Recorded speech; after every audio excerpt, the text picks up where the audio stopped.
tidak semua rumah menjadi tempat berteduh. Sebagian rumah menyimpan luka, darah, bahkan dendam yang tak selesai meski waktu terus berjalan. Kisah ini bukan sekadar cerita.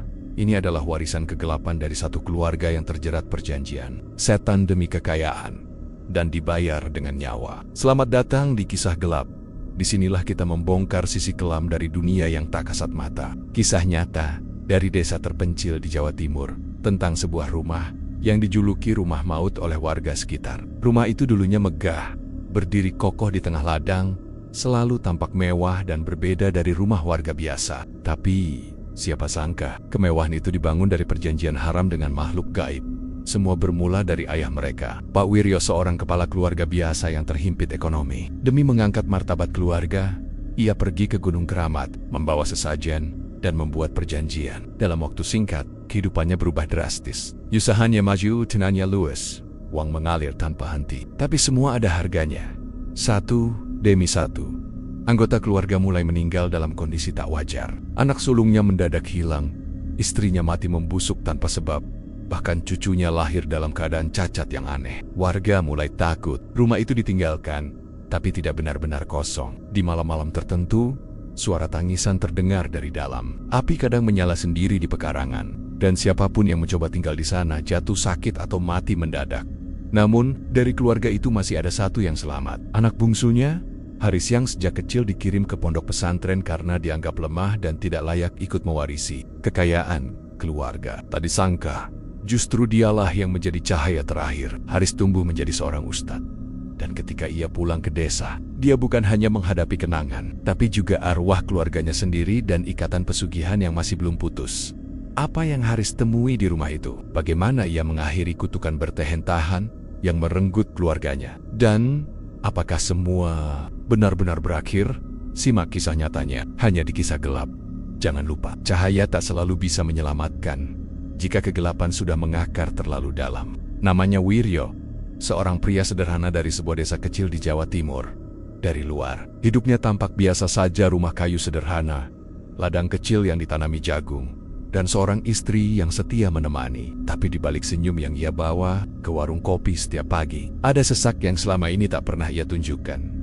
Wiryo bukan orang malas. Ia bekerja keras. Setiap hari matahari belum terbit pun ia sudah menggiring cangkul ke ladang, tapi hasilnya tidak pernah cukup. Harga pupuk naik, panen sering gagal, dan dua anaknya semakin besar, butuh biaya sekolah. Belum lagi utang ke koperasi. Desa yang makin menumpuk. Di tengah tekanan hidup itu, satu hal yang paling menggerogoti batinnya adalah rasa kalah. Kalah dari tetangga, kalah dari sepupunya yang dulu sama-sama miskin, tapi sekarang sudah bisa bangun rumah tingkat dan punya usaha toko bangunan di pasar kecamatan. Entah kenapa belakangan ini banyak orang yang dulunya susah, tiba-tiba jadi kaya dalam waktu singkat. Wiryo mulai bertanya-tanya, apakah kerja keras saja tidak cukup? Apakah dia harus melakukan sesuatu yang berbeda? Hari itu, malam Jumat Kliwon, hujan mengguyur deras sejak sore. Wiryo duduk di depan tungku dapur, menatap nyala api kecil yang menemani dinginnya malam. Di depannya, sang istri sedang menanak nasi. Sesekali terdengar batuk anak bungsunya dari dalam kamar. Batuk yang sudah 2 minggu tak sembuh-sembuh karena tak punya cukup uang untuk dibawa ke dokter. Seketika, sesuatu dalam dada Wiryo seperti reticle. Ia merasa seperti kepala keluarga gagal. Ia ingin menjerit, tapi yang keluar hanya napas berat. Lalu, tanpa berkata apa-apa pada istrinya, ia berdiri, mengambil jas hujan lusuhnya, dan melangkah keluar rumah, menembus hujan malam. Tujuannya jelas, ke rumah Pak Deseno, saudara jauh dari mendiang ibunya, orang tua yang dikenal tertutup dan dijauhi warga. Konon, Pak Deseno dulunya seorang dukun, tapi setelah istrinya meninggal secara mengenaskan, ia menarik diri dari keramaian. Banyak yang bilang, rumahnya sekarang dijaga oleh sesuatu yang tidak kasat mata.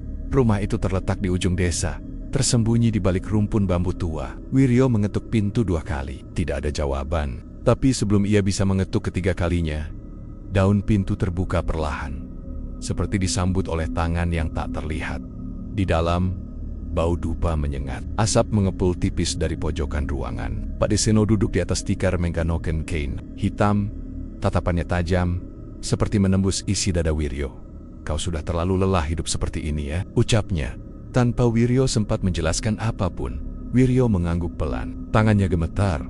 Banyak yang datang ke sini dengan permintaan yang sama, uang, kekayaan, keberuntungan, tapi semuanya ada gantinya. Dan Wiryo terdiam. Dan gantinya bukan hal sepele, lanjut Pak Desino. Bukan darahmu, tapi darah orang yang kau cintai. Jantung Wiryo berdegup makin cepat. Dalam hatinya ada rasa takut, tapi juga penasaran dan godaan. Ia berpikir soal anak Nia yang makan dengan garam dan nasi basi. Ia terbayang wajah istrinya yang mulai kurus karena sering menahan lapar. Ia pikir, kalau ia bisa dapat kekayaan, semua bisa berubah, semua bisa dibayar. Mau? Jawabnya pendek. Pak Deseno tak tersenyum. Hanya mengangguk, lalu mengeluarkan sesuatu dari bawah tikar, segulung kain kafan, dan sebuah kendi tanah liat. Ini bukan perjanjian dengan saya hanya penghubung. Kau akan menghadap sendiri ke Gunung Kelir, malam Jumat Legi. Kau bawa sesajen, dan kau ucapkan niatmu di tempat yang akan aku tunjukkan. Tapi ingat, sekali sudah berjanji, tak ada jalan kembali. Malam itu, perjanjian dimulai. Meski belum dilafalkan, 3 malam kemudian, Wiryo pergi ke Gunung Kelir, sendirian, dalam diam. Ia membawa sesajen, kepala kambing, bunga 7 rupa, nasi tumpeng, dan kemenyan. Ia mendaki setengah malam, hingga tiba di sebuah batu besar yang dipercaya sebagai tempat semedi para leluhur di sana. Ia mengikuti petunjuk yang telah diajarkan, menyebut nama makhluk yang tak ingin ia ulangi, menyampaikan hajat, dan menyerahkan apa yang ia miliki.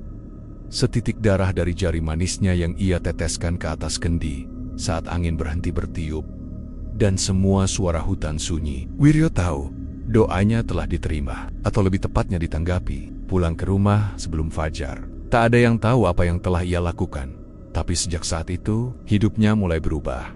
3 minggu kemudian, tanah keringnya tiba-tiba subur. Tanaman jagungnya tumbuh 2 kali lipat dari biasanya. Seisit dari kota membeli hasil panennya dengan harga tinggi. Seorang kolega menawarkan kerja sama ladang. Dalam waktu 3 bulan, ia bisa beli motor, ganti genteng rumah, dan bahkan mengangsur sawah milik tetangganya yang bangkrut.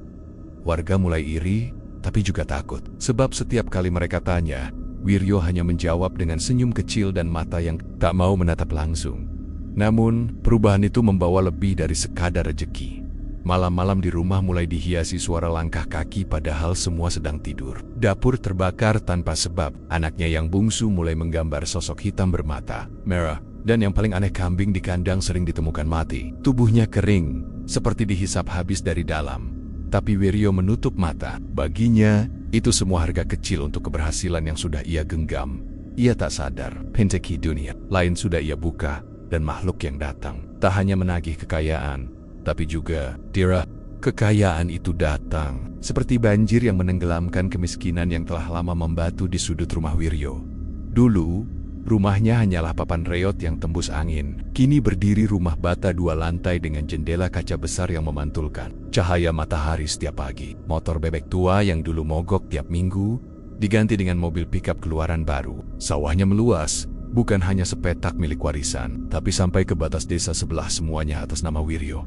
Orang-orang mulai bertanya, dagangan apa yang dia jual? Siapa yang bantu modal? Tapi Wiryo hanya tertawa ringan, menepuk pundak mereka, dan menyuruh mereka bekerja lebih giat. Rezeki itu soal keberanian, katanya suatu hari di warung kopi. Namun, malam-malamnya tak pernah lagi tenang. Setiap kali ia hendak tidur, suara bisikan muncul dari belakang telinga, seperti desir angin, tapi berbahasa yang tak dikenalnya. Dinding kamarnya kadang bergetar halus saat dini hari, seperti ada sesuatu yang mencoba keluar dari balik tembok. Dan di beberapa malam, ia melihat bayangan hitam berdiri di ujung tempat tidurnya. Hanya dia memandangi, tapi ia menolak takut. Baginya, semua itu hanya bagian dari konsekuensi kecil. Ia sudah mendapatkan yang ia mau, uang, kekuasaan, dan rasa hormat. Istrinya, Buati, sebenarnya mulai curiga. Ia tahu suaminya bukan orang yang pandai berdagang, apalagi punya jaringan. Ia pun mulai sering melihat Wiryo duduk sendirian di halaman tengah malam, menghisap rokok sambil menatap pohon pisang tua di samping rumah, pohon yang sejak renovasi rumah tak pernah ditebang meski tumbuh di posisi tak wajar. "Kenapa nggak kamu tebang saja pohon itu, Mas?" tanya Buati suatu malam. Wiryo hanya menjawab datar, tanpa menoleh. "Bukan urusan kita." Jawaban itu membuat bulu kuduknya meremang hari demi hari. Kekayaan Wiryo makin tak masuk akal. Orang kota mulai datang menawari kerjasama. Ada yang ingin titip modal, ada yang minta izin buka tambak di tanahnya. Bahkan anak bungsunya yang sakit-sakitan sejak kecil, tiba-tiba sembuh dan tampak segar. Tapi yang berubah bukan hanya kesehatannya. Anak itu jadi pendiam. Ia sering berbicara sendiri, menatap kosong ke arah atap. Bahkan pernah tertawa keras sendirian di kamar saat semua sedang tidur. Bu Wati mulai resah. Ia mencoba membujuk suaminya agar mereka sekeluarga ke pengajian atau minimal konsultasi ke ustadz. Tapi Wiryo menolak. Katanya, jangan campuri urusan yang sudah berjalan baik. Namun, kebaikan itu hanya di permukaan. Pagi itu, seekor ayam jantan milik tetangga ditemukan mati di pekarangan rumah Wiryo. Anehnya, tubuh ayam itu utuh, tapi kedua matanya hilang, seperti dicungkil dengan sesuatu yang tajam dan panas. Malam, sebelumnya suara lenguhan panjang terdengar dari arah pohon pisang. Bukan suara sapi, bukan suara manusia, lebih mirip gabungan keduanya. Warga desa mulai berbisik. Ada yang bilang Wiryo sudah nyambat. Ada juga yang mengaku melihat bayangan hitam melintas cepat dari atap rumahnya saat maghrib. Tapi tak ada yang berani menegur langsung. Karena sekarang, Wiryo bukan sekadar petani, ia dianggap orang terpandang. Orang yang punya isi. Suatu malam, datanglah Pak Deseno tiba-tiba muncul di teras tanpa suara. Wiryo menyambutnya dengan sedikit gelisah. Tak biasanya lelaki tua itu datang sendiri. Mereka bicara di ruang tamu. Hanya berdua, pintu ditutup rapat. Bu Wati tak diizinkan mendekat. Percakapan itu hanya berlangsung 15 menit, tapi cukup membuat wajah Wiryo pucat saat Pak Deseno pergi. Malam itu, Wiryo duduk sendirian di ruang tengah hingga hampir subuh. Di tangannya, ia memegang selembar kain putih kecil bertuliskan huruf-huruf asing berwarna merah tua. Matanya merah, bukan karena menangis, tapi seperti orang yang sedang menahan amarah atau takut yang dalam. Dari luar rumah, terdengar suara langkah kaki, walau tanah halaman penuh rumput basah. Pagi harinya, Wiryo bicara dengan istrinya. Dengan suara pelan, kita harus lebih berhati-hati. Ada sesuatu yang mulai menagih. Bu Wati tak mengerti. Tapi dalam beberapa hari, ia mulai paham. Semua jam di rumah mereka mati pada jam 3:33 dini hari. Burung-burung yang biasa berkicau pagi, diam membisu. Kambing tetangga menggembik keras setiap lewat dekat pagar rumah. Dan anak sulung mereka, Raka yang sedang duduk di bangku SMA mengeluh, selalu diganggu mimpi buruk yang sama setiap malam. Rumah mereka terbakar, dan di dalamnya ada makhluk bertanduk yang tersenyum sambil memegang kepala seseorang. Wiryo tahu, waktunya sudah dekat. Ia telah diberi tanda oleh makhluk penjaga perjanjiannya. Setiap perjanjian ada batasnya, dan setiap kekayaan ada bayaran. Dan malam itu, Pak Deseno datang kembali. Kali ini dengan pesan singkat. Yang pertama akan diambil, bukan dari luar, tapi dari darahmu sendiri. Dia akan datang lewat mimpi, tapi menjemput di dunia nyata. Wiryo diam. Tak ada lagi tawa. Tak ada lagi bicara soal rejeki. Malam itu, ia berdiri lama di depan kamar anak-anaknya. Ia tahu, waktunya menebus kesepakatan yang telah ia buat. Tapi ia masih berharap entah kenapa bahwa mungkin ada cara untuk menunda atau menipu. Atau bahkan menolak. Sayangnya, ia lupa satu hal. Dalam dunia mereka, janji adalah darah. Dan darah tidak pernah bisa dibohongi. Namanya Raka, anak pertama Pak Wiryo, satu-satunya yang paling mirip wajah ayahnya. Keras kepala, tapi penurut. Sudah SMA waktu itu, pintar pula. Cita-citanya sederhana, ingin kerja, bantu bapaknya di sawah, dan suatu saat bisa lanjut kuliah di kota. Bagi keluarga seperti mereka, itu sudah mimpi besar. Raka tak banyak tingkah. Ia tak tahu menahu soal perjanjian yang bapaknya buat. Tak tahu soal suara-suara malam. Tak tahu soal pohon pisang yang tak boleh ditebang, atau kendi tanah liat yang disimpan di bawah rumah, dibungkus kain kafan. Tapi ia tahu, rumahnya sudah berubah. Entah sejak kapan, ia tak pernah bisa tidur nyenyak. Bukan karena suara jangkrik atau ayam tetangga, tapi karena setiap malam, ada langkah pelan terdengar dari lorong rumah, berhenti tepat di depan pintu kamarnya. Kadang disertai suara bisikan, kadang bau anyir darah yang datang entah dari mana, dan yang paling sering adalah mimpi. Mimpi itu selalu sama. Ia berada di dalam rumahnya sendiri, tapi semua perabotan terbakar. Ia berlari ke kamar orang tuanya, dan mendapati ayahnya berdiri di pojok ruangan, mengenakan baju yang tidak ia kenali. Di sebelahnya berdiri sosok tinggi besar, tak sepenuhnya manusia, bermata merah, bertanduk, mulutnya penuh gigi, tapi tak pernah bergerak.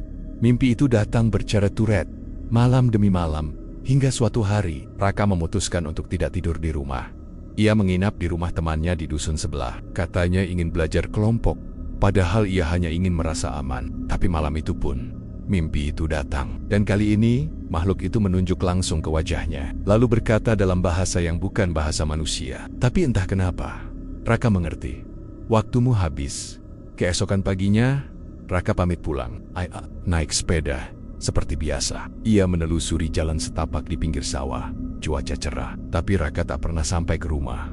Yang ditemukan hanyalah sepedanya tergeletak di bawah pohon randu besar, dengan satu sandal kanan di sebelahnya. Tidak ada darah, tidak ada jejak, hanya kain putih lusuh tergantung di salah satu dahan. Yang tak dimiliki siapapun, desa geger. Pak Wiryo mendatangi lokasi itu lebih dulu dari siapapun. Wajahnya tidak panik seperti seorang ayah yang kehilangan anak. Ia justru terlihat kosong. Warga sempat heran, tapi tak ada yang berani tanya. Pencarian dilakukan semalam suntuk. Polisi pun ikut turun tangan, tapi tak ada jejak. Raka menghilang. Begitu saja, Bu Wati menangis berhari-hari. Ia percaya anaknya diculik. Tapi siapa? Kenapa? Semua tak masuk akal. Ia mulai memohon agar Wiryo pasrah, agar mereka minta bantuan orang pintar, atau ustadz, atau siapapun. Tapi suaminya hanya duduk diam, menyulut rokok satu demi satu, matanya menatap ke arah pohon pisang di pekarangan. Ia tak pernah menangis, tidak sekalipun 1 minggu. Setelah kejadian, Pak Deseno datang. Ia tidak bicara banyak, hanya memberi sebungkus kain kafan kecil yang di dalamnya ada potongan kuku, sehelai rambut, dan sebutir kelereng berwarna merah tua. Ini milik anakmu, ucapnya. Perjanjian sudah berjalan. Pak Wiryo tak membantah. Ia tahu, Ayesu melanggar satu batas yang tak bisa diundur.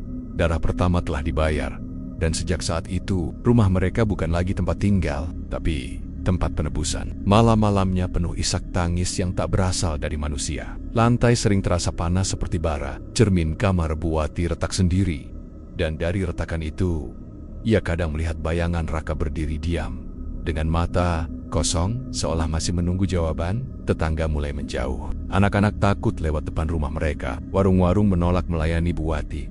Mereka mulai dikucilkan, pelan-pelan, tanpa suara.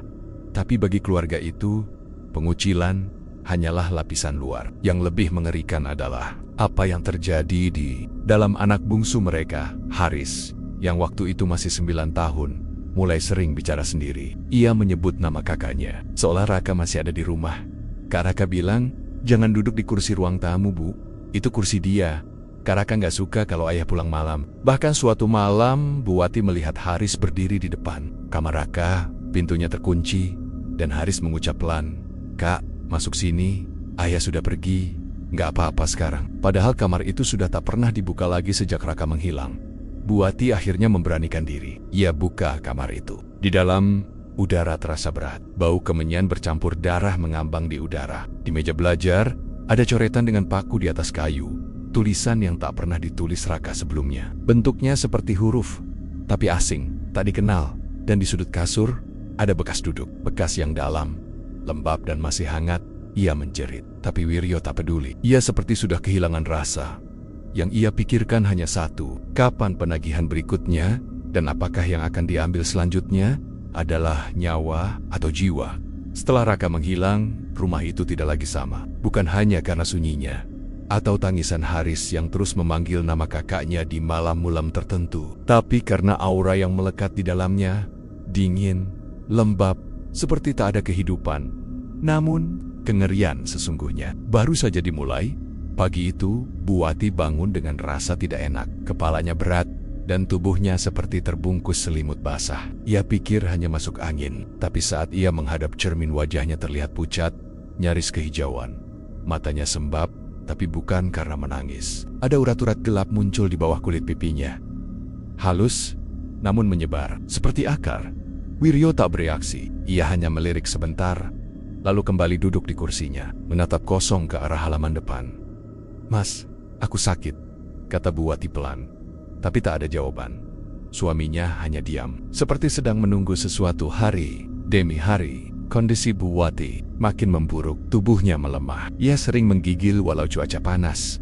Rambutnya mulai rontok. Bukan 1-2 helai, tapi segenggam setiap kali ia menyisir. Kuku-kukunya menghitam. Bahkan kulit di sekitar leher mulai menipis seperti lapisan plastik yang melepuh. Tetangga yang melihatnya dari kejauhan hanya bisa berbisik. Tak ada yang berani datang, tidak pula menawarkan bantuan. Bukan karena mereka tak peduli, tapi mereka tahu itu bukan sakit biasa. Seseorang pernah berkata, jika istri dari orang yang melakukan perjanjian pesugihan ikut terseret, maka tubuhnya akan menjadi ladang kutukan. Dan Buwati, sayangnya, tak pernah ikut dalam perjanjian. Tapi ia adalah darah paling dekat dan darah adalah pintu. Malam-malamnya kini berubah jadi penderitaan. Ia sering menjerit dalam tidur, berkeringat dingin. Kadang tubuhnya kejang seperti disetrum. Tubuhnya bergetar, tapi bukan karena takut, melainkan seperti ada sesuatu yang hidup di dalam, mengerak-gerak di balik kulitnya, menggerogoti pelan-pelan. Puncaknya terjadi pada malam Jumat. Kliwon, Haris yang tidur di ruang depan, terbangun karena mendengar suara ibunya menangis. Bukan tangisan biasa, tapi lirih, nyaris tak terdengar, seperti ditahan. Haris mendekat dan menemukan ibunya duduk di lantai kamar, bersandar ke tembok. Di bawahnya ada genangan cairan hitam, lengket, berbau busuk seperti bangkai. Tubuh Buwati menggigil. Ia memeluk dirinya sendiri. Matanya terbuka, tapi tak ada respons saat Haris memanggil. Ia hanya terus bergumam. Ada yang datang lewat mimpi, bawa air merah, bawa wajah Raka, tapi bukan Raka. Mendengar itu, Haris lari keluar rumah, memanggil ayahnya yang saat itu sedang duduk di beranda belakang, menatap pohon pisang. Seperti biasa, tapi lagi-lagi, Wiryo hanya diam. "Mas, tolong aku. Kalau kau masih anggap aku istrimu," jerit Buwati saat akhirnya sadar dari kondisi setengah sadarnya. Namun Wiryo tetap tidak bergerak. Ia tahu, semua ini adalah bagian dari harga yang harus dibayar dulu. Padeseno pernah berkata, jika tumbal pertama belum cukup, maka yang berikutnya akan diambil perlahan. Bukan sekaligus, tapi dikikis, sampai dia sendiri memohon agar Daekyut, dan itulah yang terjadi. Tubuh Buwati mulai mengeluarkan bau busuk. Tak peduli seberapa sering ia dimandikan, baunya tetap ada, melekat. Bau itu seperti bangkai hewan yang disimpan di ruang tertutup. Tetangga di kiri kanan bahkan mulai melapor ke RT. Beberapa kali diminta agar rumah itu disterilkan, dianggap ada racun atau bahan kimia. Tapi mereka tak tahu, yang busuk bukan rumahnya, tapi tubuh penghuninya. Suatu malam, Haris yang sudah terlalu takut sembunyi di bawah meja makan. Dari sana ia melihat bayangan tinggi kurus berjalan pelan melewati ruang tengah. Sosok Attack memiliki wajah hanya kulit seperti kain basah yang menempel ke tengkorak. Tapi suara langkahnya mirip ibunya. Keesokan harinya Buwati bicara pelan pada Haris. "Kalau ibu nggak bisa bangun lagi, jangan tinggal di rumah ini, Le, kabur ya. Kalau bisa ke tempat orang mengaji." Tapi senyum itu lebih mirip perpisahan. Dan penersa. 3 malam kemudian, Buwati tak bisa bangun dari tempat tidur. Tubuhnya keras, dingin, tapi anehnya, jantungnya masih berdetak. Matanya terbuka, menatap langit-langit, tapi tak berkedip.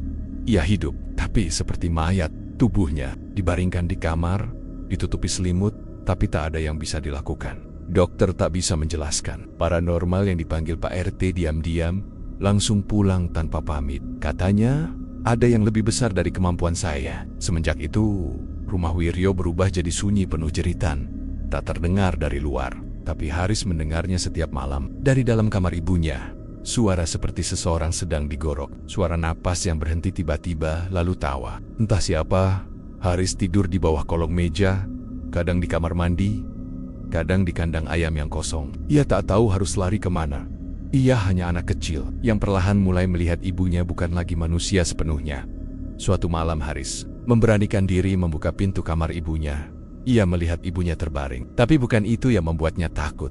Yang membuatnya mundur pelan adalah bayangan tinggi besar, duduk di tepi ranjang, memandangi ibunya seperti seorang penjaga. Tapi matanya menatap Haris, dan saat Haris menutup pintu, terdengar bisikan dari dalam, "Satu lagi."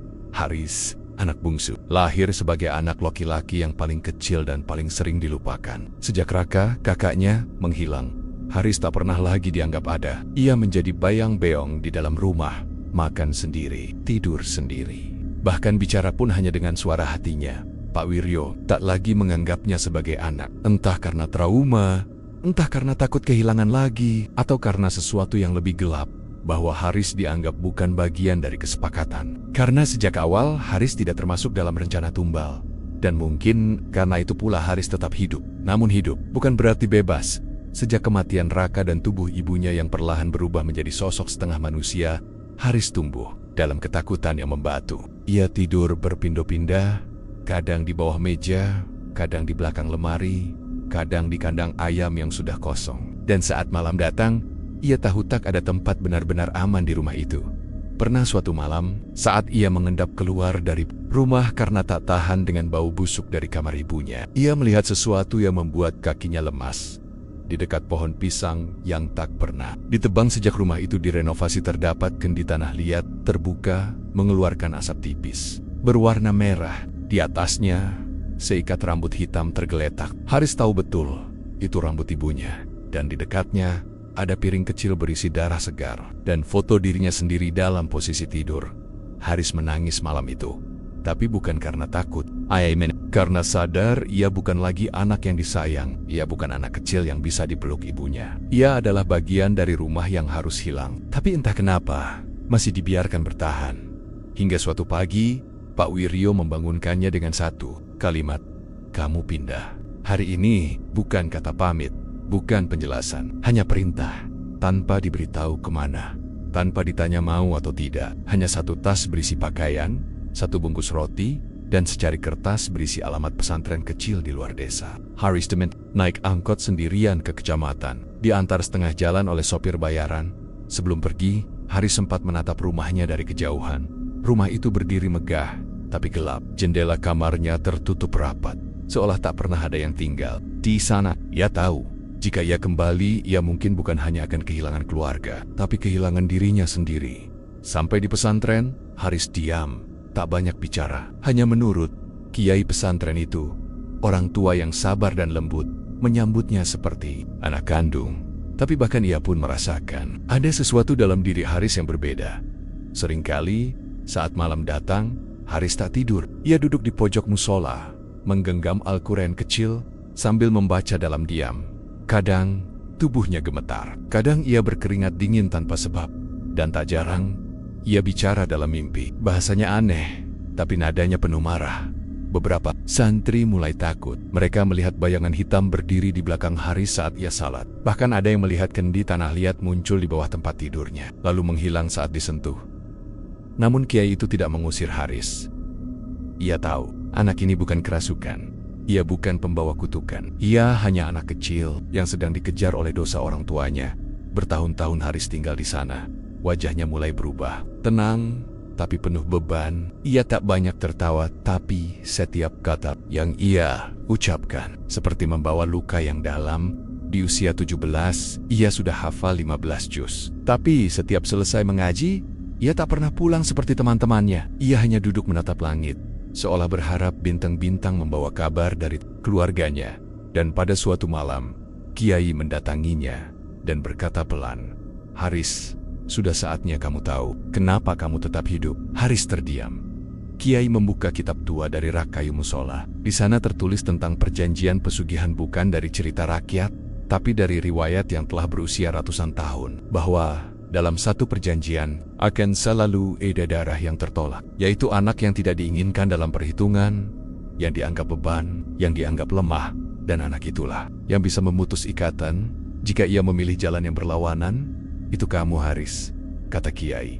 "Kamu anak yang dibuang, tapi justru karena itu, kamu bisa menolak warisan kegelapan keluargamu." Malam itu Haris menangis untuk pertama kalinya. Setelah sekian tahun, bukan karena takut, tapi karena untuk pertama kalinya, ia merasa punya pilihan, dan pilihan itu akan menuntunnya kembali ke rumah yang pernah membuangnya. Rumah maut yang kini menunggu tumbal terakhir. Rumah itu kini hanya menyimpan gema dari jeritan yang tidak terdengar oleh telinga manusia biasa. Rumah itu dulunya megah 3 lantai, cat putih pucat, pagar besi tinggi yang dijaga oleh 2 patung batu harimau berdarah. Tapi Haris dikirim pergi. Rumah itu perlahan menjadi liang. Raka menghilang, ibu membusuk dalam hidupnya sendiri. Dan kini, sisa-sisa keluarga Pak Wiryo mulai satu persatu menghilang. Bukan menghilang seperti kabar tak sampai, tapi menghilang seperti ditelan oleh sesuatu yang lebih tua dari kegelapan. Kejadian pertama menimpa adik perempuan Pak Wiryo, Bu Lilis. Ia datang dari kota, ingin menginap karena dengar kabar rumah kakaknya kini seperti istana. Ia tak percaya rumor-rumor soal bau aneh, bisikan malam, atau angin dingin yang seolah keluar dari dalam lantai. Malam pertamanya di sana, Bu Lilis ditemukan di pagi hari, duduk di kursi makan. Bola matanya kosong, Tangannya terkepal, ledak, terpotong separuh. Tak ada darah, tak ada bekas perlawanan. Hanya aroma bunga bangkai yang memenuhi dapur. Tak lama setelah itu, pembantu rumah tangga Sari melarikan diri tengah malam. Ia berlari ke rumah tetangga tubuhnya luka-luka. Rambutnya rontok, dan ia berteriak tanpa henti di loteng Eida. "Anak-anak, mereka panggil saya! Mereka minta saya diam!" Tetangga mencoba masuk ke rumah itu pagi harinya, tapi pintu tak terbuka. Walau sudah dibobol, seakan ada sesuatu yang mengunci dari dalam. Bukan dengan gembok, tapi dengan kemauan gaib. Dan hari-hari berikutnya berubah menjadi lembar-lembar kematian. Keponakan Pak Wiryo, si Bagas yang baru berusia 13 tahun, tiba-tiba jatuh dari tangga rumah, padahal sedang duduk di ruang tamu. Hasil visu menunjukkan lehernya patah seperti orang yang digantung. Pak Wiryo, ia masih hidup, tapi tak lagi seperti manusia. Ia mengurung diri, tak keluar rumah, tak menjawab pintu. Beberapa warga yang lewat mengaku mendengar suara Pak Wiryo berbicara sendiri pada jam 3 dini hari dengan dua nada suara yang berbeda. Suara satunya berat dan lambat seolah berasal dari dalam sumur, dan akhirnya datanglah malam itu. Malam yang membuat rumah Pak Wiryo dicap sebagai rumah terlarang. Petir menyambar tanpa henti. Hujan turun, tapi hanya membasahi tanah pekarangan rumah itu. Rumah-rumah lain tetap kering, dan tepat tengah malam, asap hitam membumbung dari atap. Warga berpikir rumah itu terbakar. Tapi anehnya, keesokan harinya, rumah itu tetap berdiri. Tidak hangus, tidak rusak, tapi dari atap hingga dinding, menghitam, seperti diselimuti jelaga, kematian. Saat itulah, warga memberanikan diri masuk bersama kepala desa dan polisi setempat. Yang mereka temukan adalah jasad Pak Wiryo, duduk di tengah ruang tamu. Wajahnya menatap ke atas, mulutnya menganga, dan tubuhnya mengering, seperti mumi yang ditinggalkan di padang pasir selama puluhan tahun. Di sekelilingnya ada 5 kendi tanah liat. Don satu, foto lama, keluarganya, lengkap, termasuk Haris. Tapi yang lebih mengerikan adalah tulisan di dinding. Seperti tergores pakai kuku, masih kurang 1. Siok, tak ada yang berani masuk rumah itu lagi. Tetangga kiri dan kanan pindah. Jalan depan rumah ditutup dengan pagar bambu. Warga menyebutnya rumah maut. Rumah di mana satu keluarga hilang bukan hanya dari dunia, tapi dari ingatan waktu. Tak ada yang bisa menjelaskan apa yang benar-benar terjadi di dalamnya. Polisi berhenti menyelidiki. Media pun enggan membahasnya. Dan rumah itu tetap berdiri. Tapi setiap malam Jumat Kliwon, beberapa warga yang masih tinggal di ujung desa mengaku mendengar suara pintu rumah itu terbuka. Lalu ada suara langkah kaki. 1, 2, lalu tangisan anak kecil, seperti sedang mencari ibunya. Dan pada pagi harinya, pagar bambu itu sering ditemukan terbuka, tanpa jejak, tanpa angin, seolah ada yang menunggu seseorang untuk pulang. Seseorang yang belum selesai dengan garis nasabnya. Seseorang bernama Haris. Ya, Haris masih hidup, dan rumah itu belum melepaskannya. Karena satu tumbal masih belum dipenuhi. 20 tahun. Bukan waktu yang singkat untuk mengubur masa lalu. Tapi tidak semua yang dikubur akan diam. Tidak semua yang dilupakan akan lenyap. Beberapa luka justru tumbuh, berurat di dalam jiwa, diam-diam, sampai saatnya membuka mata. Itulah yang dirasakan Haris. Ia tak pernah benar-benar tahu apa yang terjadi di rumah besar itu. Ia tak menyaksikan secara langsung kematian ibu, hilangnya kakak, atau kegilaan ayahnya. Ia hanya menerima surat-surat dingin yang tiba-tiba. Ia hanya tahu bahwa keluarganya satu persatu menghilang, dan tak pernah dijelaskan mengapa. Tapi di pesantren, di antara malam-malam sunyi dan doa-doa panjang, Haris selalu dihantui. Mimpi-mimpi tentang lorong rumahnya, tentang ayahnya duduk diam dengan wajah membusuk, tentang suara ibunya yang memanggil dari balik tembok, "Nak, pulanglah, sudah saatnya." Namun Haris tak pernah berani pulang. Sampai akhirnya, takdir memanggilnya dengan cara yang lebih keras. Pimpinan pesantren tempat ia mengabdi wafat. Dan dalam surat wasiatnya, sang kiai menulis, "Haris, kembalilah ke asalmu, karena yang tersisa dari keluargamu bukan sekadar luka, tapi pintu-pintu neraka yang masih terbuka, dan hanya engkau yang bisa menutupnya." Haris gemetar. Ia menangis, tapi ia tahu, ini bukan hanya perintah, ini hutang. Ia kembali ke desa. Setelah 2 dekade, dan desa itu sudah berubah, tapi tidak rumahnya, tidak rumah maut itu. Messi Butieri, di ujung jalan, dengan pagar bambu yang terikat tali merah. Catnya sudah mengelupas, atapnya penuh lumut, tapi rumah itu seolah tetap hidup menanti. Warga yang melihat Haris hanya menunduk. Tak ada yang berani menatap wajahnya lama-lama. Beberapa menyarankan agar ia tak membuka pagar. Tapi Haris tahu pintu itu sudah terbuka bahkan sebelum ia kembali. Malam pertama, Haris menginap di masjid desa. Ia berdoa, bermunajat, meminta perlindungan dari segala yang tak terlihat. Dan malam itu, suara itu kembali. Suara ayahnya memanggil dari halaman masjid. "Nak, sudah waktunya.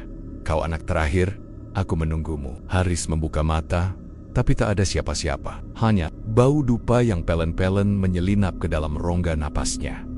Esok paginya, Haris berjalan ke rumah itu, membawa tas kecil, mushaf tua, dan air wudhu yang belum kering.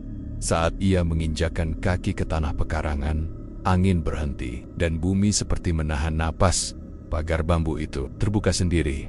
Di dalam rumah, Haris menemukan puing-puing masa lalu, foto keluarga yang hangus sebagian, baju ibu yang masih tergantung di pintu kamar, boneka tua milik Raka, dan kendi-kendi kosong yang mengeluarkan bau darah kering. Ia mulai membaca ayat-ayat suci, lantang, tegas, tapi tiap kalimat yang keluar dari mulutnya seperti menusuk udara. Rumah itu marah, cermin-cermin pecah, dinding bergetar, dan di loteng terdengar tawa anak kecil diselingi tangis perempuan dewasa. Tapi Haris tak goyah. Ia membentangkan sajadah di tengah ruang tamu, tempat jasad ayahnya dulu ditemukan. Ia salat. Ia dizikir, ia rukiah rumah itu dengan seluruh ilmu yang ia pelajari selama bertahan-tahan. Dan tiba-tiba, dari belakangnya terdengar suara. "Aku sudah menunggu, Nak. Tapi kenapa kau bawa cahaya?" Itu suara ayahnya, tapi bukan suara manusia. Lebih dalam, lebih berat, dan setiap katanya membuat dinding rumah itu menghitam. Haris menoleh, dan ia melihat sesosok tubuh tinggi, kurus, mengenakan jas hitam tua milik almarhum ayahnya. Tapi wajahnya bukan wajah manusia kulit seperti tanah liat retak, bola mata merah gelap, dan mulutnya, mulut yang terus membentuk doa tapi terbalik. Makhluk itu berdiri di atas tangga. Di belakangnya, bayangan ibunya, Raka, bahkan pembantu rumah, semua berdiri diam menghadap Haris. Dan Haris tahu, inilah saatnya. Ia tak hanya menghadapi arwah keluarganya, ia menghadapi jin penjaga perjanjian, makhluk yang menagih tumbal terakhir dirinya. "Kalau ini memang takdirku," bisik Haris sambil memejam mata, "aku tidak akan lari, tapi aku akan membawa kalian pulang. Bukan untuk menumbaliku, tapi untuk memutuskan semua ini." Malam itu, rumah itu menjadi medan pertempuran antara doa dan dendam, antara darah dan cahaya. Dan sebelum azan subuh berkumandang, seluruh rumah itu ambruk. Namun di bawah reruntuhan itu, warga menemukan Haris tak terluka, masih dalam posisi sujud, dan di tangannya menggenggam foto keluarganya yang kini utuh kembali. Ada kalanya manusia perlu turun ke dasar gelap masa lalu untuk bisa benar-benar naik menuju cahaya. Itulah yang harus dilakukan Haris. Rumah itu telah runtuh, tapi belum benar-benar padam. Karena pesugihan bukan hanya soal perjanjian duniawi, tapi ikatan batin, kontrak jiwa, dan darah yang telah tertumpah. Selama ikatan itu tak diputus secara sahih, maka siklusnya akan terus berjalan, mencari pewaris, menagih tumbal. Dan Haris tahu, semua itu belum selesai. Ia bermimpi lagi. Dalam tidurnya yang gelisah, Haris melihat dirinya berada di sebuah ruang sempit, dindingnya berlumur darah, lantainya tanah basah. Di sana, ayahnya duduk bersila, di depannya sebuah kendi hitam dengan lilin merah menyala. Suara desisan seperti ular memenuhi ruangan. Dan dari kendi itu keluar suara, "Perjanjian belum lunas. Kau bukan pewaris biasa. Kau yang dipilih. Karena darahmu tak bercampur, karena jiwamu bersih, maka kau adalah harga tertinggi." Haris terbangun dengan keringat dingin. Tapi malam itu ia tahu apa yang harus dilakukan. Ia pergi menemui seorang ulama tua di desa sebelah, seorang mursyid yang dikenal pernah menangani kasus pesugihan dengan tingkat gaib tinggi. Orang-orang menyebutnya Abah Jaya.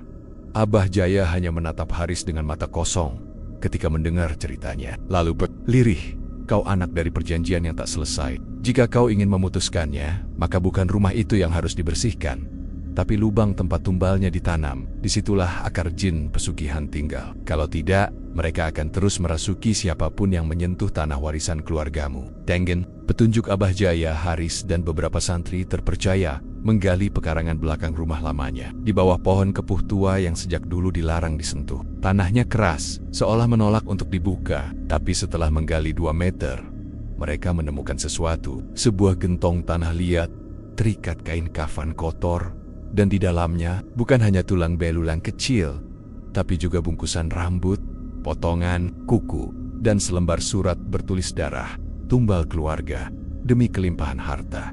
Darah harus dibayar darah. Di bawahnya, ada kendi berisi darah beku dan seutas tali yang sudah membusuk. Bau busuk menyembur begitu kuat, hingga salah satu santri muntah dan pingsan di tempat.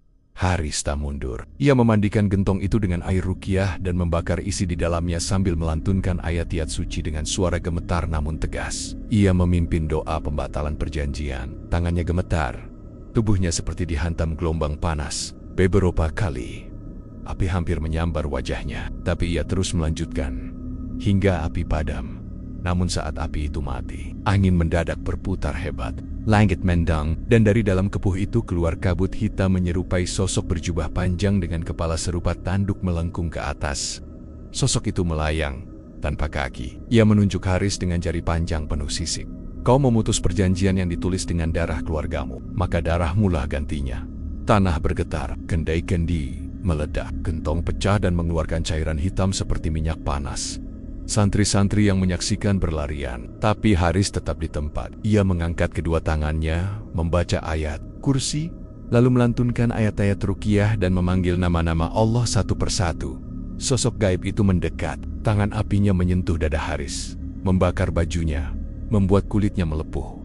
Tapi Haris terus melawan. Air mata mengalir, tapi bukan karena sakit, melainkan karena semua dosa ayahnya, ibunya, kakaknya, kini harus ia lunasi sendirian. Aku tak akan melanjutkan dosa ini. Aku anak mereka, tapi aku bukan penerus kegelapan kalian, teriak Haris dengan segenap napas terakhir. Dan saat ia menyebut lafaz Allah yang terakhir, makhluk itu meraung keras. Tubuhnya terbelah, langit menggelap, dan pohon kepuh yang selama ini berdiri tegak, tumbang dengan suara gemuruh, menghancurkan lubang ritual itu sepenuhnya. Haris terhempas, pingsan, tapi wajahnya tenang. Ia terbangun 3 hari kemudian, ditemani Abah Jaya dan para santri. Rumah keluarganya sudah rata dengan tanah.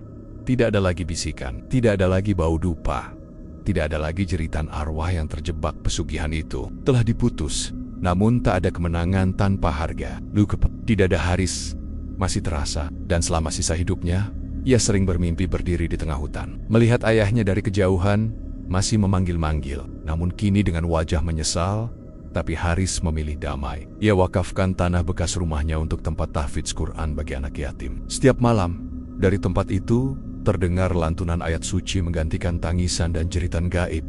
Namun, warga percaya, jika kau lewat terlalu malam, kadang masih ada bayangan lelaki tua duduk di pagar depan, diam, menunduk. Mungkin ayah Haris menunggu pengampunan. Seseorang pernah berkata bahwa kutukan tak sepenuhnya bisa dihancurkan. Ia hanya bisa ditenangkan, diredam, dan dilupakan. Sampai generasi selanjutnya tanpa sadar membangunkannya kembali. Haris tahu itu, ia bukan pahlawan. Ia hanya seorang anak yang mewarisi kebusukan orang tuanya, lalu memutuskan untuk tidak mewariskannya lagi. Tapi perasaan bersalah tidak pernah benar-benar pergi. Ia menempel di dinding jiwanya, seperti noda yang tak bisa dicuci, hanya bisa ditutupi doa. Semua ritual selesai dan tanah keluarganya dinyatakan bersih. Haris tak pernah kembali ke sana. Rumah itu sudah rata dengan tanah. Sisa-sisa gentong, kendi, tulang-tulang dikubur dalam lubang yang sama dan disegel oleh doa dan puasa 41 malam. Tapi desa tetap menyimpan trauma. Warga masih memanggilnya rumah maut. Meski kini tak ada bangunannya, tak ada yang berani membangun rumah baru di atasnya. Bahkan rumput pun enggan tumbuh. Setiap kali hujan turun, tanahnya akan mengeluarkan bau besi berkarat aroma darah yang membeku terlalu lama. Haris menghibahkan tanah itu. Ia tidak ingin sepeser pun warisan dari hasil pesugihan. Ia bangun pondok kecil tak jauh dari desa, sebut tempat mengaji untuk anak-anak yatim dan piatu. Ia percaya satu-satunya cara membalas dosa masa lalu adalah menebusnya dengan kebaikan yang terus hidup. Namun mimpi buruknya belum selesai beberapa kali. Haris melihat ibunya datang dalam mimpi. Wajahnya setengah hancur, seperti saat terakhir sakit dulu. Tapi mata itu memohon. Mulut itu bergetar, seolah ingin minta maaf atau minta dibebaskan. Tapi suara tak pernah keluar, hanya isak, hanya tangis. Kadang, ayahnya juga muncul, duduk, diam di sudut ruangan, menatapnya dengan mata kosong. Sekali waktu, ayahnya berkata, "Kau anak baik, tapi kebaikanmu tidak menghapus darah yang sudah tumpah," lalu menghilang dalam kabut. Meski begitu, Haris tidak menyesal. Ia tahu tidak ada penebusan yang benar-benar tuntas. Tidak semua roh bisa tenang. Tapi ia tetap memilih untuk tidak melanjutkan siklus itu. Ia memutus rantai. Ia berkata tidak pada warisan hitam itu. Anak-anak pondok yang ia didik tumbuh dengan wajah ceria. Mereka tidak tahu apapun tentang masa lalu Haris. Dan Haris pun tak pernah bercerita. Ia hanya tersenyum setiap kali mereka mengaji dengan suara lantang. Sebab di sanalah ketenangan sejati berada. Bukan di dalam kemewahan, bukan di dalam rumah besar, tapi dalam lantunan ayat-ayat yang mampu menggetarkan jin dan manusia. Namun ada satu hal yang tak bisa dihapus. Bisik-bisik warga di warung kopi, di jalan desa di pojok masjid. Selalu ada yang berkata, itu Haris, anak dari keluarga yang dibawa setan, tapi dia melawan sendiri. Dan meski kalimat itu seperti pujian, bagi Haris, itu tetap luka. Sebab yang hilang tak bisa dikembalikan. Kakaknya, ibunya, bahkan ayah yang meski jahat tetaplah darahnya sendiri. Samuel, dan kini hanya dia yang tersisa.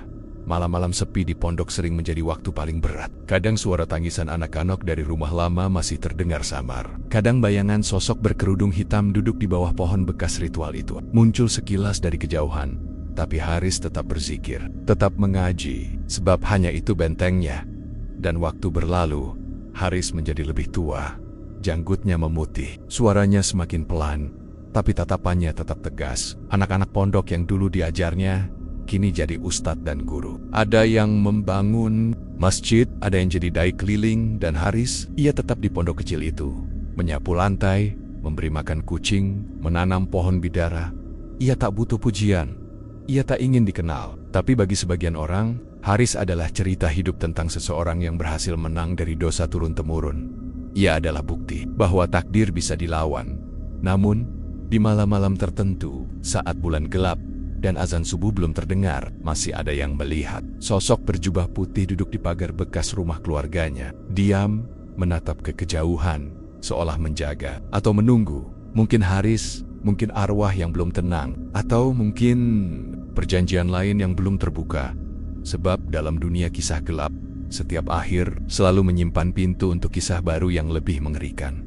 Ingat, warisan tak selalu berupa harta, kadang berupa kutukan yang menunggu pewarisnya. Dan begitulah, sebuah kisah kelam dari masa lalu yang menelan satu keluarga dalam perjanjian gelap, hingga akhirnya terputus oleh anak bungsu yang memilih jalan terang. Tak semua luka bisa sembuh. Tak semua arwah bisa tenang, tapi Haris telah melakukan apa yang tak bisa dilakukan oleh siapapun sebelumnya. Ia memutus rantai kutukan yang turun-temurun. Namun, yang tak banyak orang tahu, perjanjian pesugihan itu tak pernah benar-benar berakhir. Ia berpindah, ia menunggu siapa saja yang mulai serakah, siapapun yang tergoda jalan singkat menuju kekayaan, dan siapapun yang merasa bahwa harga nyawa manusia tak lebih mahal dari gengsi dunia. Jika kau merasa aman dari kutukan itu, pikirkan lagi, sebab yang mengintai di balik dunia ini bukan hanya hantu, tapi dosa-dosa lama yang belum ditebus. Kisah seperti ini bukan hanya cerita, tapi peringatan untuk kita, untuk keluarga kita, dan untuk siapa saja yang percaya bahwa dunia ini tak hanya dihuni oleh yang tampak saja. Kalau kau suka kisah-kisah seperti ini yang menggali sisi tergelap dari manusia dan dunia gaib di sekitarnya, jangan lupa untuk dukung channel ini. Tekan tombol subscribe, nyalakan loncengnya, dan bagikan video ini ke temanmu. Siapa tahu, salah satu dari mereka sedang didekati oleh perjanjian yang sama. Karena di kisah gelap, setiap cerita bukan sekadar hiburan, tapi bisa jadi peringatan terakhir. Subscribe sekarang, sebelum semuanya jadi terlalu terlambat. Channel Kisah Gelap, tempat cerita bersemayam dan rahasia dikuak dari balik bayangan.